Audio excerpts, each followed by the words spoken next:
video for finding a particular equation for quadratics. If you look over here, we have Mrs. Roberts' beautiful drawing. And one thing that you should notice is that there are at least 3 points labeled. Because for a quadratic equation, you have to have at least 3 points.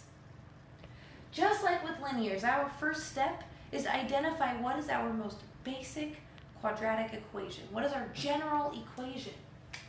Our general equation here is ax squared plus bx plus c equals y.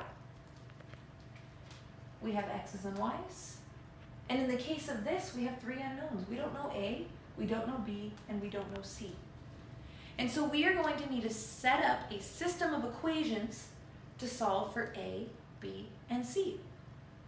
Lucky for us, we have 3 points, and we have 3 unknowns. And so we can solve this and find what a, b, and c are. So let's take our points, and let's make 3 different equations. If I plug in 1 for x, then I'm going to get a times 1 squared plus b times 1 plus c equals y. And this is just the same thing as a plus b plus c equals y. That's my first equation. Let's put a 1 next to it. My second equation is going to come from that there. Let's plug in 2 for x. So I'm going to have a times 2 squared plus b times 2 plus c equals y. Well, 2 squared is 4, so this becomes 4a plus 2b plus c equals y. There's my second equation. We have 3 unknowns. We need 3 equations.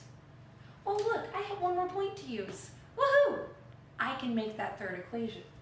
Let's plug 3 in now.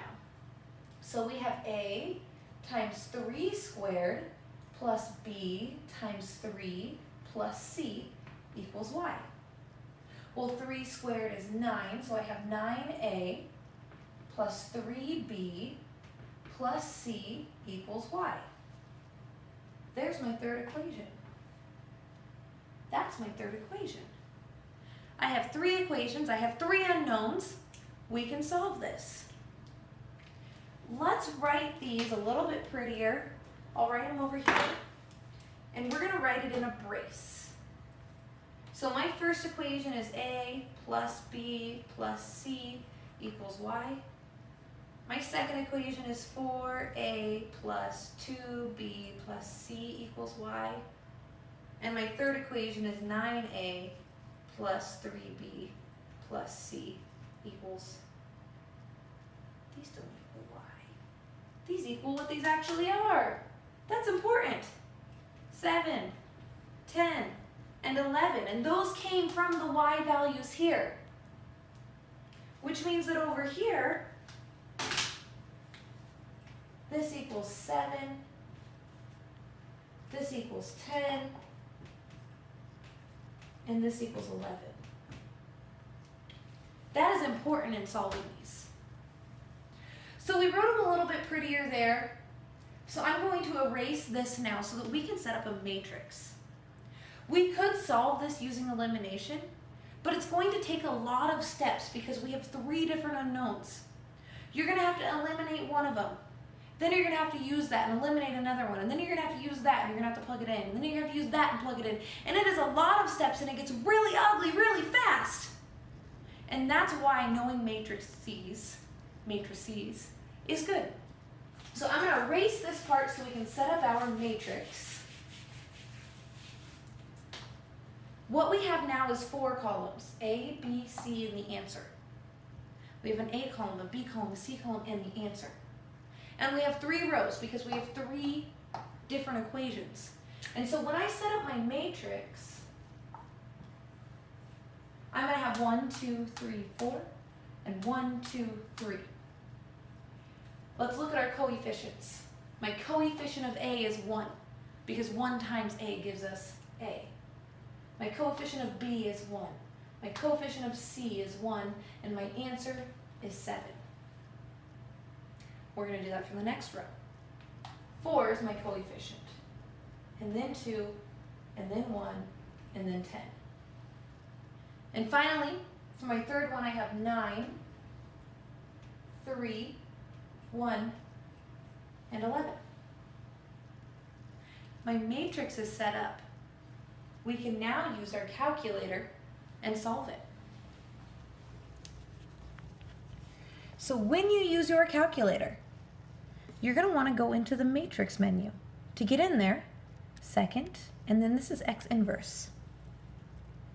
There are 3 different menus that you can go into under the matrix: names, math, and edit. In order to input our matrix, you're going to want to be in edit.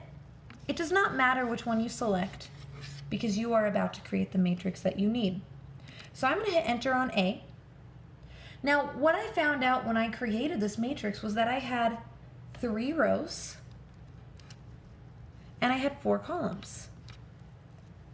Now I can input my values. 1, 1, 1, 7. 4, 2, 1, 10. 9, 3, 1, 11. I'm just going to double check and make sure that my matrix looks correct, and it does.